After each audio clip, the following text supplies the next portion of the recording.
क्या आप जानते हैं भीष्म ने अंबा अंबिका और अंबालिका का हरण किया था। अंबा की वजह से ही भीष्म पितामह युद्ध में अर्जुन से हुए थे पराजित। चलिए दोस्तों विस्तार से इस बात को समझते हैं। महाभारत में काशी के नरेश की 3 पुत्रियां थी, अंबा, अंबिका और अंबालिका। राजा ने तीनों पुत्रियों के लिए स्वयंवर आयोजित किया था। इस स्वयंवर में भीष्म बिना बुलाए पहुंच गए थे और तीनों राजकुमारियों का बलपूर्वक हरण करके हस्तिनापुर ले गए थे। भीष्म तीनों राजकुमारियों से अपने सौतेले भाई विचित्रवीर्य से विवाह करवाना चाहते थे। अंबिका और अंबालिका ने तो विचित्रवीर्य से विवाह कर लिया था, लेकिन अंबा ने भीष्म और सत्यवती से कहा कि वह किसी और से प्रेम करती है, इसलिए उसे उसके प्रेम के पास जाने दिया जाए। अंबा की बात मानकर भीष्म ने उसे उसके प्रेमी के पास पहुंचा दिया, लेकिन अंबा के प्रेमी ने अपनाने से इनकार कर दिया। वहां अंबा फिर से हस्तिनापुर पहुंच गई। वहां भी विचित्रवीर्य ने उसे अपनाने से मना कर दिया।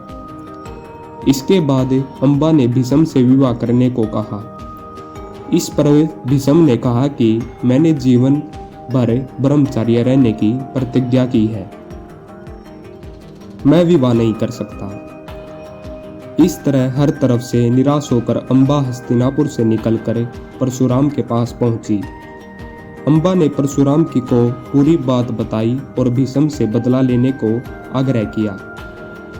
परशुराम ने अंबा की बात भीष्म को युद्ध के लिए चुनौती दे दी, लेकिन भीष्म ने उन्हें पराजित कर दिया।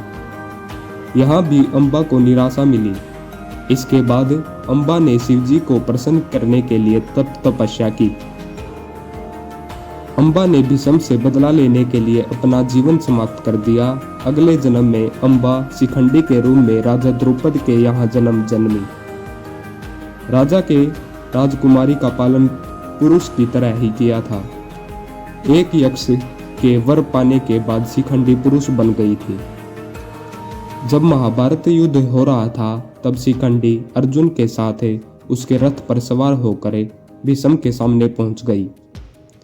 भीष्म क्षत्रियों पर प्रहार नहीं करते थे। शिखंडी भी क्षत्रिय से पुरुष बना था। इस वजह से भीष्म ने उसकी ओर प्रहार नहीं किया था। इस वजह से ही भीष्म ने उसकी ओर एक भी बाण नहीं चलाया था। अर्जुन ने शिखंडी को ढाल बनाकर भीष्म पर प्रहार करना शुरू कर दिया। कुछ ही देर में अर्जुन ने भीष्म को पराजित कर दिया। भीष्म बाणों की सैया पर आ गए थे। शिखंडी ही भीष्म की मृत्यु का कारण बना था। ऐसी वीडियोस देखने के लिए हमारे चैनल को सब्सक्राइब करें।